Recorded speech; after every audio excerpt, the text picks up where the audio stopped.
प्रावस्था साम्य, जैसा कि कल मैंने आपको कॉलेज में बताया था, प्रावस्था का मतलब होता है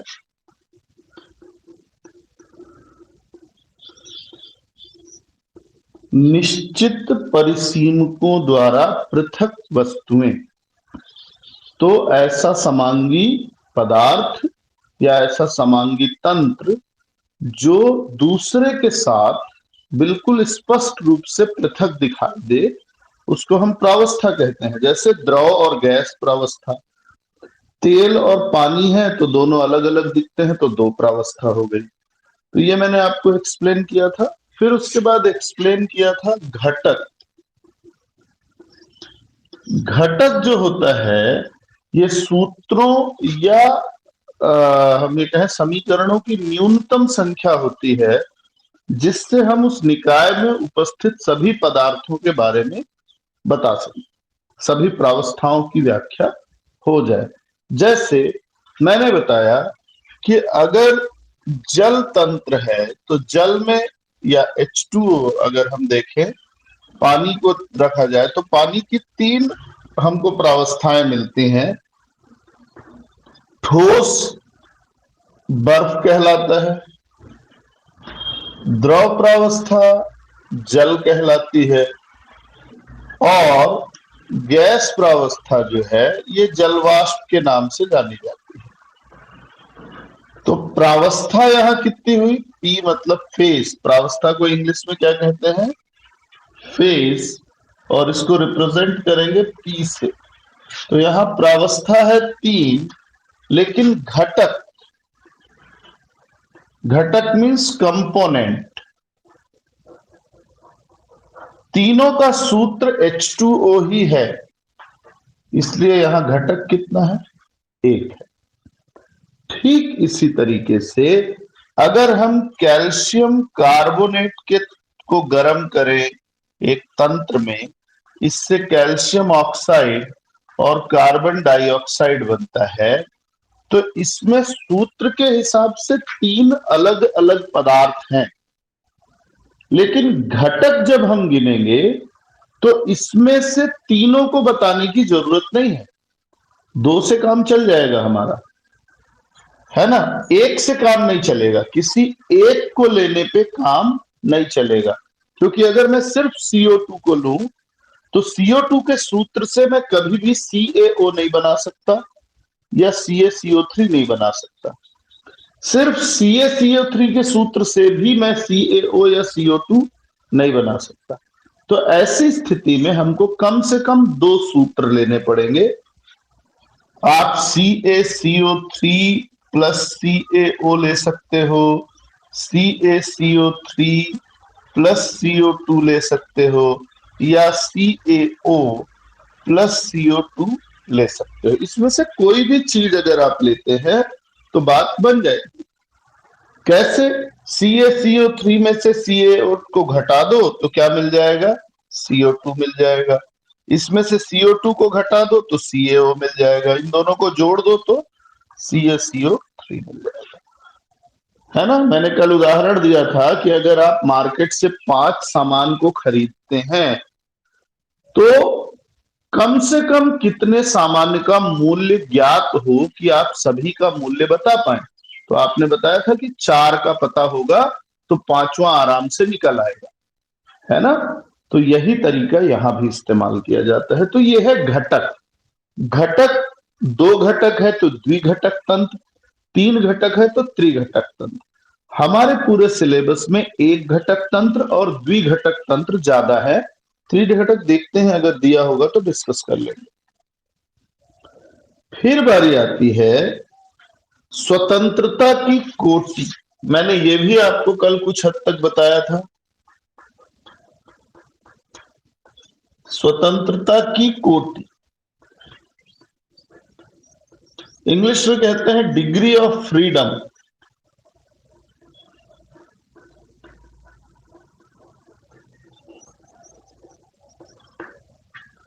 डिग्री ऑफ फ्रीडम बहुत सरल है, अगर हम थोड़ा सा दिमाग लगाएं तो किसी तंत्र के स्वतंत्रता की कोटि की संख्या प्रावस्थाओं के परिवर्तनशील कारक कौन कौन से हैं? ताप, दाब और सांद्रता कि वह कम से कम संख्या है जिसे स्वेच्छा से निर्धारित करने पर तंत्र की दशा पूर्ण रूप से अपने आप परिभाषित हो जाती है।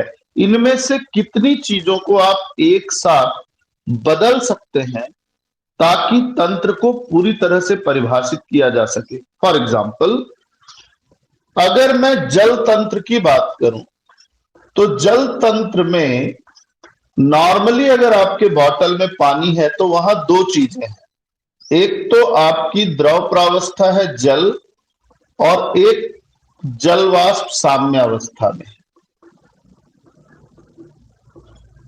अभी अगर आपके बोतल का तापमान 25 डिग्री पर है तो उसका दाब मान लो P1 होगा, कुछ ना कुछ होगा, और उसमें जल और जल वाष्प की भी सांद्रताएं कुछ ना कुछ होंगी, C1 और C2 होंगी मान लो। अगर मैं तापमान को 40 डिग्री कर दूं तब भी आपको जल और जल वाष्प दोनों मिलेगा। दाब थोड़ा बदल जाएगा, सांद्रताएं भी बदल जाएंगी, यानी एक चीज को बदलने पे बाकी दो चीज फिक्स हो जाती, बाकी दो चीज उस हिसाब से अपने आप को फिक्स कर ले रही है। तो यहां सिर्फ एक ही चीज हम बदल सकते हैं। मैं ये नहीं कर सकता कि नहीं नहीं हम ताप को तो 40 रखेंगे लेकिन दाब पहले जैसा होना चाहिए, ये नहीं हो सकता। हम दोनों को नहीं बदल सकते। हम एक को बदलेंगे तो दूसरा अपने आप उसके हिसाब से क्या हो जाएगा, बदल जाएगा। तो यहां पर स्वतंत्रता की कोटि कितनी है? एक है। पर मान लो जैसे मैंने कल कहा था कि हम चाहते हैं कि भाई नहीं, हमारे पास तीनों चीज होना चाहिए, बर्फ भी चाहिए हमको, तो आपको 25 डिग्री पे नहीं मिलेगा। वो फिक्स है कि बर्फ चाहिए, पानी भी चाहिए और जलवाष्प भी चाहिए। अगर तीनों चीज चाहिए तो ताप को 0 डिग्री पे फिक्स करना ही पड़ेगा, क्योंकि 0 से कम पे जल खत्म हो जाएगा, पूरी तरह से बर्फ में बदल जाएगा, और 0 से ऊपर बर्फ खत्म हो जाएगा, पूरी तरह से जल में बदल जाएगा। तो अगर ये तीनों चीज एक साथ चाहिए तो आप कुछ भी नहीं बदल सकते। तापमान का अपना मान है 0 डिग्री, दाब का अपना मान होगा जो भी होगा वहां पे, और तीनों का अनुपात ज्यों का त्यों रहेगा, उसमें आप कुछ भी नहीं बदल सकते। तो इसको कहेंगे स्वतंत्रता की कोटि कितनी है हमारी? 0 है। अब इसी स्वतंत्रता की कोटि की गणना करते हैं हम कि भाई फार्मूला, इनके बीच संबंध क्या है, किसके किसके बीच? प्रावस्था, घटक और स्वतंत्रता की कोटि के बीच क्या संबंध है? स्क्रीनशॉट ले लो, इसका हम ऊष्मागतिकी व्युत्पन्न करेंगे। ठीक है,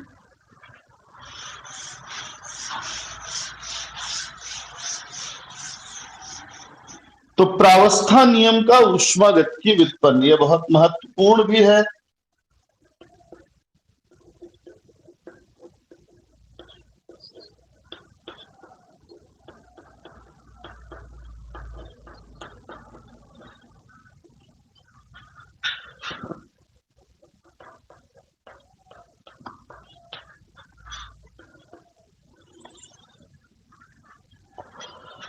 बहुत सरल है। मान लीजिए कि हमारे पास कोई तंत्र है, माना एक निकाय में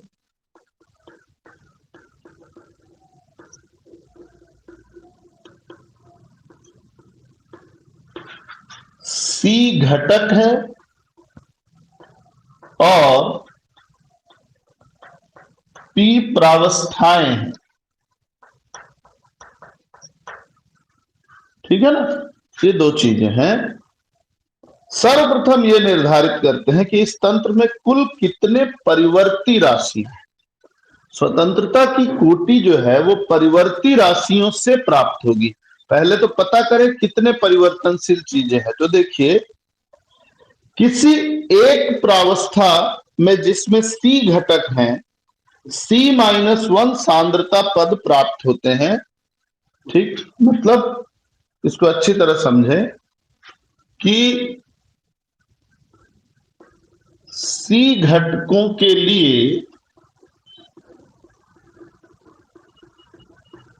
C-1 सांद्रता पद होंगे। क्यों होंगे? मान लो कि 5 चीजों का वजन 1 किलो है, तो 4 चीज का वजन पता है तो 5वें का निकल आएगा। तो 5वें का वजन जानने की जरूरत नहीं है। तो पहला 150 ग्राम है, दूसरा 300 ग्राम है, तीसरा, तो टोटल वजन आपको पता है। और किसी 4 का वजन पता चल जाए तो आप उसको घटा के 5वें का वजन आराम से निकाल सकते हो। इसलिए सी में से एक कम रहेगा तो भी हमारा काम चल जाएगा, हम पांचों को बता सकते हैं। इसीलिए लिखा गया कि सी घटकों के लिए C-1 सांद्रता पद चाहिए, कल के जैसा। ठीक ऐसे ही प्रावस्था वाली बात भी लागू होगी कि अब हमको प्रावस्थाओं की संख्या P मानी है, तो प्रावस्थाओं के संगठन परिभाषित करने के लिए कुल कितनी प्रावस्थाएं, प्रत्येक घटक की, भाई कुल घटक कितने कितने सांद्रता पद हुए? C-1। हर एक के लिए P प्रावस्था है, तो कुल प्रावस्थाएं की संख्या कितनी हो जाएगी? P गुणा C-1। इसलिए P प्रावस्थाओं का संगठन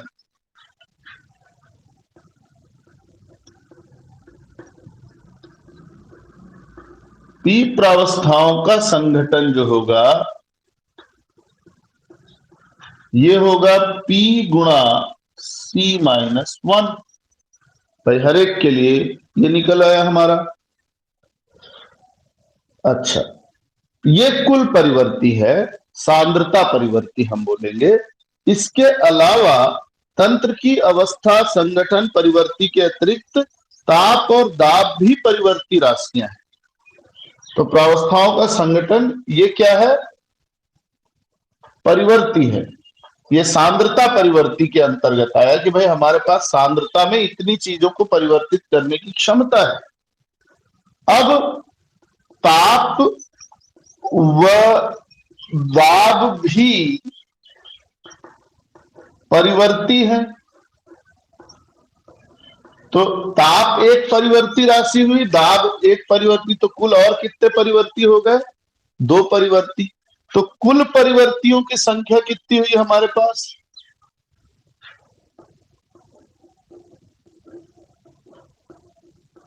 परिवर्तियों यानी जिनमें परिवर्तन किया जा सकता है की संख्या जो है ये हो गई हमारे पास P गुणा C-1 धन, सीधा 2 लिख रहा हूं, आप 1 धन 1 भी लिख सकते हैं, ठीक है। एक ताप एक दाब, ठीक है। अब बारी आती है कि स्वतंत्रता की कोटि जो है वो क्या है? वो उन गहन परिवर्तियों की कुल संख्या के बराबर है जो तंत्र को परिभाषित करने के लिए आवश्यक है, जिनमें से जिनको स्वतंत्र रूप से परिवर्ती नहीं होने वाली परिवर्तियों की संख्या घटा दी जाती है। तो ये कुल परिवर्ती राशियां हैं। इन कुल परिवर्ती राशियों के 2 हिस्से होते हैं। एक जिनको परिवर्तित हम स्वतंत्रता पूर्वक कर सकते हैं, और दूसरा जिनको हम अपने इच्छा से परिवर्तित नहीं कर सकते। जैसे यहां क्या था, अगर हम ताप बदल रहे हैं तो दाब को परिवर्तित नहीं कर सकते, तो ताप परिवर्ती में आ जाएगा, दाब अपरिवर्ती में। अगर दाब को बदलें तो दाब बदल दोगे तो ताप अपने आप एडजस्ट हो जाएगा। यानी जो बदला जा सकता है वो परिवर्ती स्वतंत्रता की परिवर्ती स्वतंत्र परिवर्ती हुआ, और जो उसके साथ अपने आप बदल जाएगा वो होगा परितंत्र परिवर्ती, यानी कि स्वतंत्र नहीं है वो। तो 2 हिस्से। तो अगर हमको स्वतंत्र परिवर्ती चाहिए तो जो स्वतंत्र नहीं है उनको इसमें से घटाना पड़ेगा। तो ठीक है, देखते हैं अब कितने हैं ये देख लेते हैं। अब माना कि तंत्र में उपस्थित घटकों को हम 1 2 3 घटक 1 घटक 2 घटक 3 से दर्शा रहे हैं, और इनके प्रावस्था ए और बी साम्य अवस्था में है। 2 प्रावस्थाएं हैं मानते हैं अभी। यदि दोनों प्रावस्था ए और बी में विभिन्न घटकों के रासायनिक विभव जो है वो देख लेते हैं। तो यहां तक हमारा समीकरण 1 हो गया। अब आते हैं, माना घटक 1 2 3 की दो प्रावस्थाओं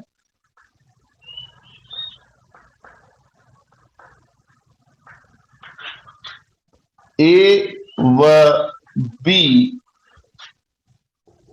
के, क्या दिया हुआ है, रासायनिक विभव। आप परेशान नहीं हो, ये चिन्ह बस है, ठीक है ना। रासायनिक विभव है तो क्या क्या होगा भाई, एक हो जाएगा म्यू 1 ए, म्यू ठीक, mu 1 A, mu 2 A, mu 3 A व mu 1 B, mu 2 B, mu 3 B. अभी हम अपना समीकरण बनाने के लिए ले रहे हैं। अच्छा, अब यहां यह माना जाए कि अगर थोड़ी सी मात्रा, ये दोनों साम्य अवस्था में है, माना दोनों प्रावस्थाएं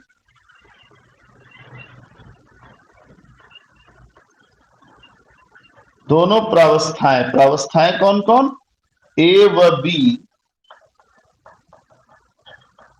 साम्यावस्था में हैं।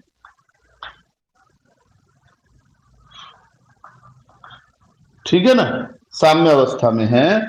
तो किसी में भी अगर, यानी कि ए अवस्था, ए मान लो ठोस अवस्था है या द्रव अवस्था है, और बी कौन सी अवस्था है, गैस अवस्था है।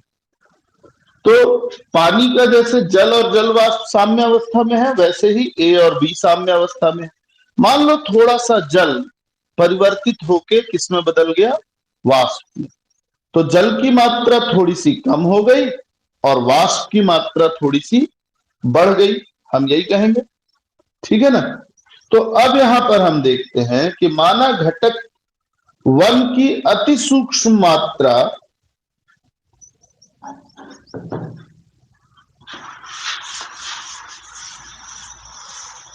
अच्छा, चलो ऐसा माने, पहले समझ लेते हैं कि जल और जल वाष्प दो प्रावस्थाएं साम्यावस्था में। कुल तंत्र का द्रव्यमान जो है वो 1 किलो है।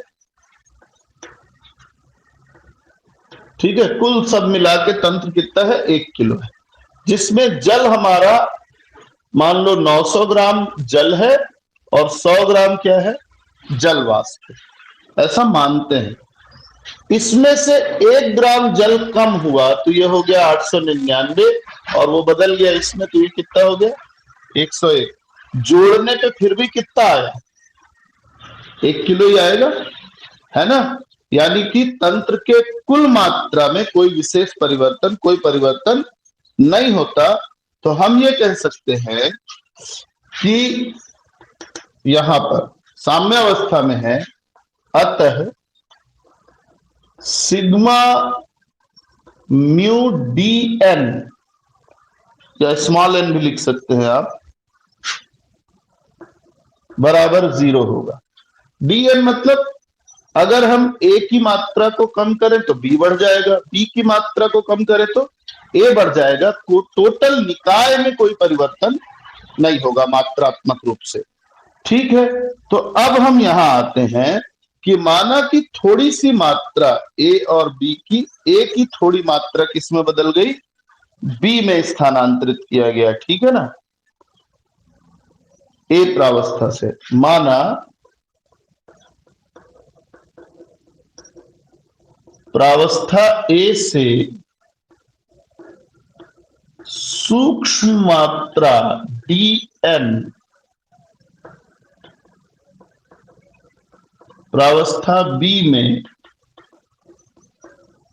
स्थानांतरित होती है, तो क्या होगा, तो होगा ये कि माइनस म्यू डी एन 1 ए जो है ये प्लस हो जाएगा म्यू डी एन 1 बी में, और ये बराबर क्या होगा 0। ठीक है ना, ये बात समझ में आई जो मैं लिख रहा हूं। तो आप चाहो तो प्रावस्था को म्यू के साथ लिख दो। प्रावस्था ए का डी एन मात्रा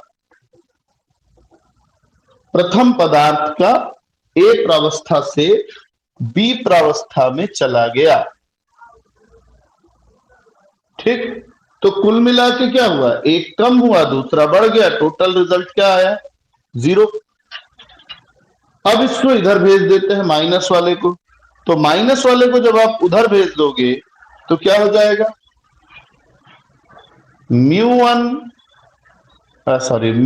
ए equals to mu B. dn1 क्या हो जाएगा, कैंसिल हो जाएगा। अब ऐसे में आप देखो तो हम यहां लिख सकते हैं μ1a is equal to μ1b। dn1 ये कैंसिल हो जाएगा। अब इससे ये पता चला कि अगर दो प्रावस्थाएं साम्यावस्था में हैं तो कितना समीकरण बना, एक। तीन प्रावस्था साम्यावस्था में होती तो यदि तीन प्रावस्थाएं साम्य में हो तो आप कैसे बनाओगे, μ1a बराबर μ1b बराबर μ1c, ऐसे ही बनाओगे। तो दो प्रावस्थाओं के बीच साम्य को दर्शाने के लिए एक समीकरण की जरूरत पड़ी, तीन प्रावस्थाओं के लिए दो समीकरण, तो चार प्रावस्थाओं के लिए तीन, एक कम हो जाएगा। समीकरणों की संख्या कितनी कम हो जाएगी, एक कम हो जाएगी। तो कुल मिला के हम इससे ये निष्कर्ष निकालते हैं कि यदि p प्रावस्थाएं होंगी तो इन प्रावस्थाओं के साम्यावस्था को दर्शाने के लिए हमको कुल p-1 समीकरणों की जरूरत पड़ेगी एक घटक के लिए। c घटक हैं तो कुल कितने स्वतंत्र समीकरण बनेंगे, c गुणा p-1, हर घटक के लिए उतना ही बनेगा। इसको नोट कर लीजिए ताकि शॉर्ट में आप इसको लिख सकें स्टेप वाइज। बुक में थोड़ा ज्यादा लेंथी है ना।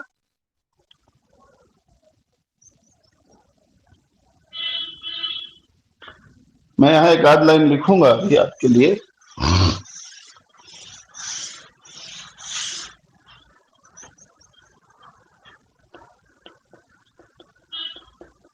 दो प्रावस्थाओं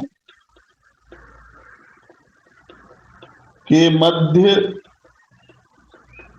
साम्य हेतु एक समीकरण की आवश्यकता हुई। तीन प्रावस्थाओं के साम्य हेतु आवश्यकता होगी हमको दो समीकरण। अतः p प्रावस्थाओं के मध्य साम्य हेतु जरूरत पड़ेगी p-1 समीकरण के लिए। c घटकों की p प्रावस्थाओं के साम्य के लिए जरूरत पड़ेगी c गुणा p-1 समीकरण। ये फिक्स है, ये नहीं बदल सकते अपन, है ना। तो अब ये क्या है, ये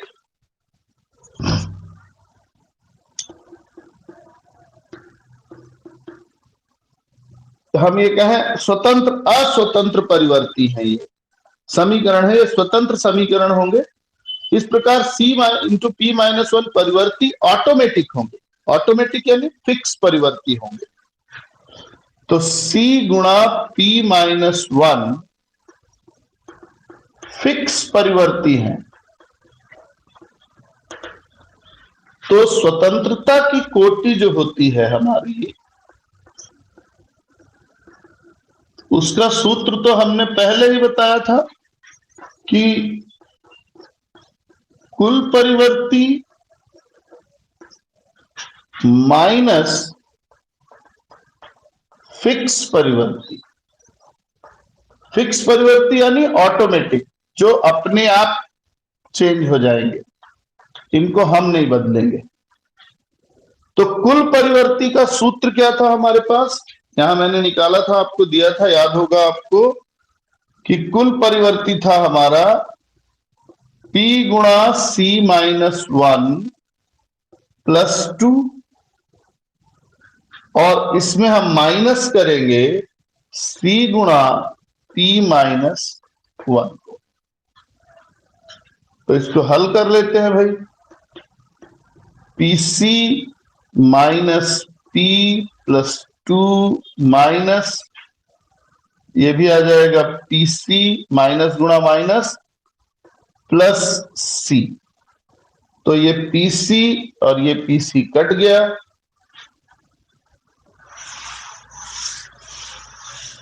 आपको सूत्र मिला, C प्लस में है तो पहले लिख लेते हैं, C माइनस P +2, ये F के बराबर हुआ, डिग्री ऑफ फ्रीडम, या C +2 माइनस P भी लिखा जा सकता है।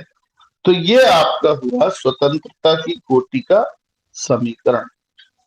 किसी को दिक्कत है तो आप पूछ सकते हैं कि सर ये स्टेप हमको समझ में नहीं आया।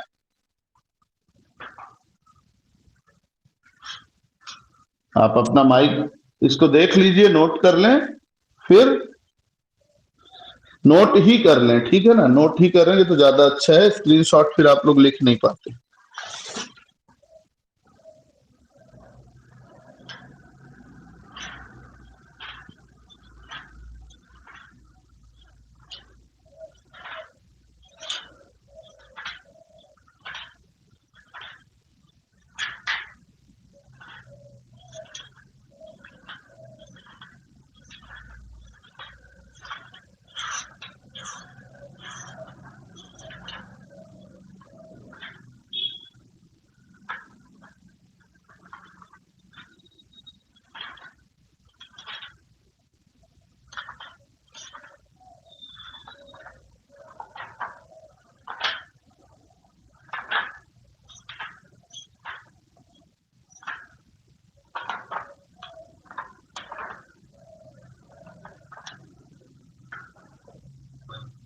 हो गया? अगर हो गया है तो किसी को कुछ दिक्कत है तो पूछ लो बेटा, नहीं आगे चलें। अब आगे जो मैं बताऊंगा वो एक ट्रिक है ना, मतलब अगर आप उस ट्रिक को फॉलो करते हैं तो आपको एक रीडिंग ठीक से लेनी है, ग्राफ याद रखना है, और फिर आप किसी भी एक घटक तंत्र का वर्णन कर पाएंगे। याद रखिए ये जो समीकरण है ये एक घटक तंत्र के लिए लागू होता है। अच्छा, चलिए आते हैं, इसी समीकरण को हम पहले एक घटक तंत्र पे अप्लाई करते हैं ताकि हमको कुछ बातें क्लियर हो।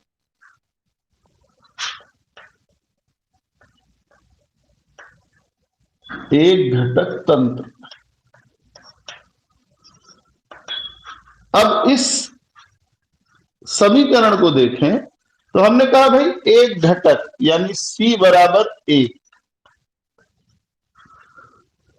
तो न्यूनतम प्रावस्था कितनी हो सकती है? एक घटक है, जैसे पानी मान लो एक घटक है, तो कम से कम उसकी कितनी भौतिक रूप आप ले सकते हैं? एक से कम तो नहीं ले सकते। भाप ले लिया हमने, चलो, या खाली बर्फ ले लिया, भाप नहीं रहने दिया, खाली पानी ले लिया, तो हम कम से कम एक प्रावस्था तो लेनी ही पड़ेगी आपको। एक घटक है तो उसकी न्यूनतम प्रावस्था कितनी होगी?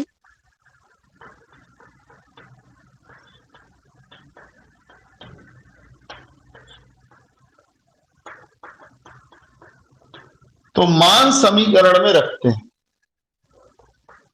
F बराबर है c माइनस p प्लस 2, तो मान रखने पर क्या मिलेगा?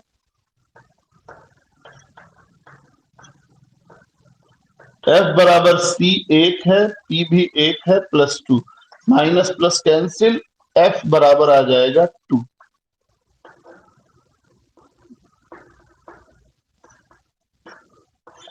हमारे पास अधिकतम परिवर्ती की संख्या कितनी है? डिग्री ऑफ फ्रीडम अधिकतम कितना है? 2 है। तो 2 जो हमारा क्या है परिवर्ती है हमारे पास, उसमें हम किस किस परिवर्ती को अपने ग्राफ में दर्शाएंगे? तो हम ले लेते हैं दाब और ताप। यहां 2 परिवर्ती के रूप में हम क्या क्या लेंगे?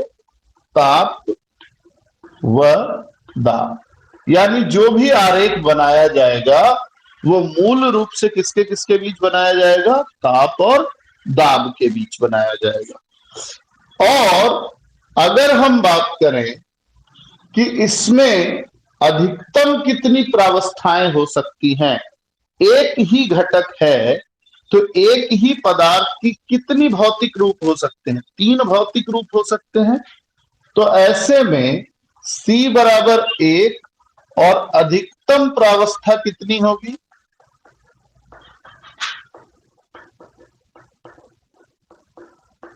3, ठोस द्रव गैस। तो मान अगर हम रखें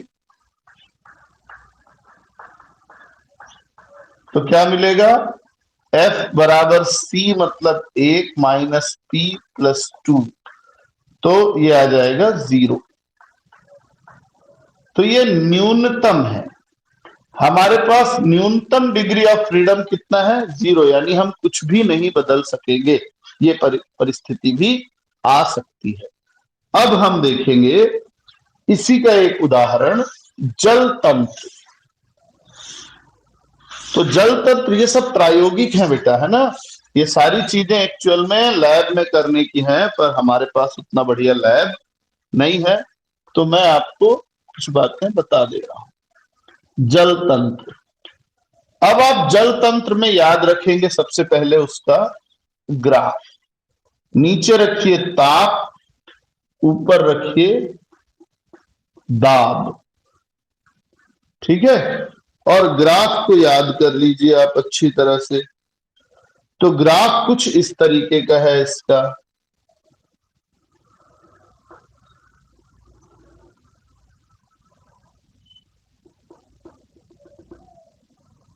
ठीक है, कुछ इस तरीके का ग्राफ है इसका।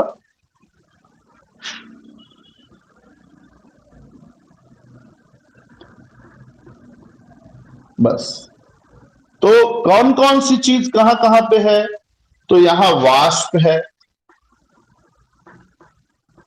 ठीक है? ताप के अधिक वाले हिस्से में क्या है? वाष्प है।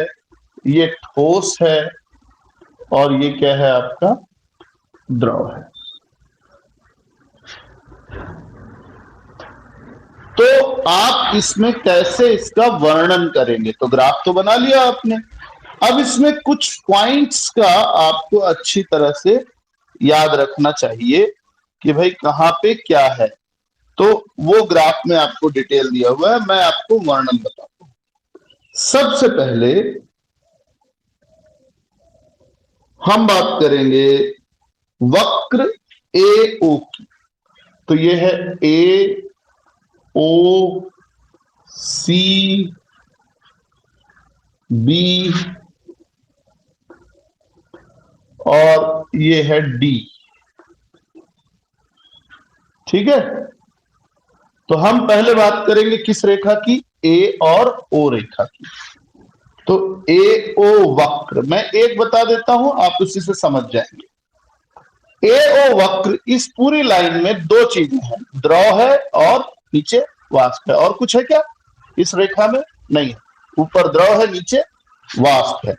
तो द्रव और वाष्प के बीच जो संबंध होता है वो होता है वाष्पीकरण, या हम ये कह सकते हैं ये इसका वाष्पीकरण वक्र है। तो इस वक्र का नाम क्या दे दिया हमने?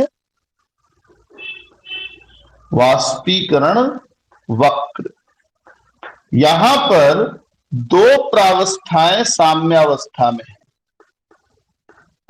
दो प्रावस्थाएं साम्य में हैं।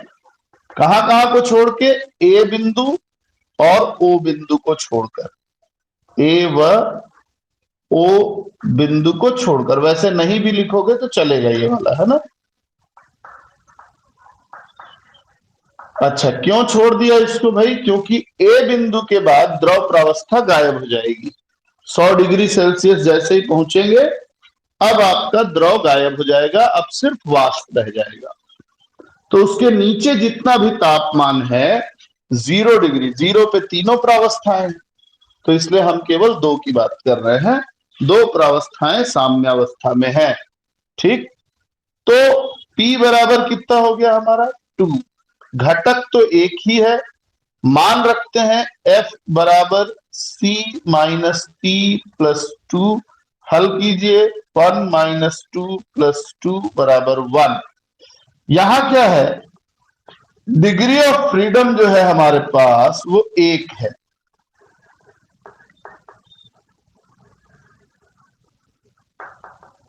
यानी कि हर एक ताप के लिए एक निश्चित दाब है। आप ताप बदलते जाइए, दाब अपने आप क्या होता जाएगा?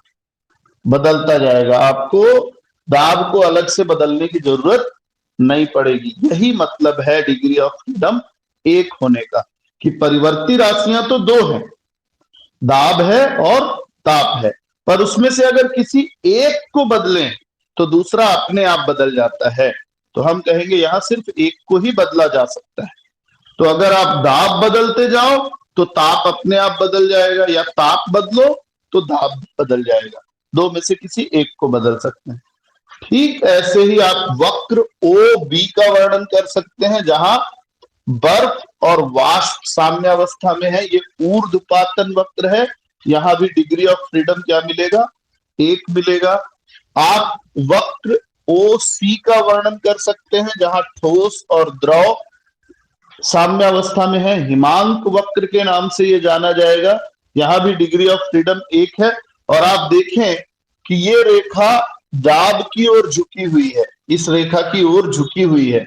इसका मतलब जैसे जैसे हम दाब बढ़ाएंगे, आप देखो दाब कम है तो हिमांक भी क्या है? हिमांक 0 है। लेकिन दाब अगर ज्यादा कर दिया जाए तो हिमांक कम हो जाएगा, ये मान है। यानी अगर हम दाब बढ़ाते हैं तो क्या होगा? 0 डिग्री पर बर्फ पिघलने लगेगी। तो इसलिए अगर हम क्या करेंगे, दाब को बढ़ाते हैं या उच्च दाब पर, पानी जो है वो 0 डिग्री पे बर्फ में नहीं बदलेगा, उसको और कम ताप की आवश्यकता होती है। इसका ये मतलब है। ठीक, फिर लास्ट पॉइंट आप किसको बोलोगे? 0 को। 0 पॉइंट ओ। ओ को क्या कहा गया है? ओ चूंकि इसमें 3 चीजें हैं, इसलिए इसको नाम दिया गया है, रुको, बिंदु ओ। ठीक, त्रिक बिंदु कहा गया है इसको। बिंदु ओ को क्या कहा गया है? त्रिक बिंदु। त्रिक बिंदु क्यों कहा गया है? क्योंकि यहां 3 प्रावस्थाएं एक साथ है, ठोस भी है, द्रव भी है और वाष्प भी है। तो प्रावस्था यहां 3 हो गई, तो डिग्री ऑफ फ्रीडम हो जाएगा 1 माइनस 3 प्लस 2 बराबर 0। यानी यहां पर स्वतंत्रता की कोटि 0 है। ना हम ताप बदल सकते, ना दाब बदल सकते, कुछ नहीं बदल सकते, वो अपने आप में फिक्स है। एक और रेखा है, आप देखो ओ डी। ये मित स्थायी वक्र है। मित स्थायी मतलब अनस्टेबल है। कभी कभी क्या होता है कि अगर हम पानी को बिना हिलाए फ्रिज में जमने के लिए रख दें तो पानी 0 डिग्री के नीचे चला जाता है पर जमता नहीं। तो कभी कभी ये स्थिति आती है, वो ओडी वक्र है। ओडी वक्र जो है एक मित स्थायी वक्र है। जरा सा आप हिलाओ और पूरा का पूरा पानी तुरंत बर्फ में आपके आंख के सामने बदल जाएगा। एक सेकंड मतलब 2 से 3 सेकंड में पूरी बॉटल आपके सामने द्रव से किस में बदल जाएगी, बर्फ में। ऐसा खास तौर पे आप कभी कभी देख सकते हैं कहा, कोल्ड ड्रिंक की शॉप में। और आप फ्रिज में भी पानी को रख दें तो बिना हिलाए डुलाए रखिए और 0 से थोड़ा नीचे जाने दीजिए टेम्परेचर, तो आप देखेंगे वो लिक्विड स्टेट में है। लेकिन बॉटल को जैसे ही बाहर निकाल के आप जरा सा हिलाएंगे वो पूरा बर्फ में बदल जाएगा। तो ये एक मित स्थायी वक्र है। बस इतना बताना है आपको और 3 नंबर आपको मिल जाएगा। ठीक है ना? तो आपको ट्रिक्स जाननी है, ग्राफ जान लेना है, कुछ महत्वपूर्ण बिंदुओं के ताप और दाब याद रख लीजिए और उसके बाद खुद से वर्णन कर दीजिए कि डिग्री ऑफ फ्रीडम क्या है, कौन सा आर्क क्या कहलाता है। तो एक रीडिंग लेने के बाद अगर आप इसको थोड़ा सा दिमाग लगाएंगे तो आसानी से हो जाएगा। मैं आपको स्टडी के लिए दे रहा हूं कि आप कार्बन डाइऑक्साइड तंत्र खुद पढ़िए, सल्फर तंत्र एक बार पढ़ के देखिए, सल्फर तंत्र नहीं बनेगा तो मैं बता दूंगा आपको फिर से। और इसके बाद मैं कल आपको डिस्कस करूंगा द्विघटक तंत्र के बारे में। तो आज के लिए यहां तक। किसी को कुछ पूछना है तो पूछ सकते हैं।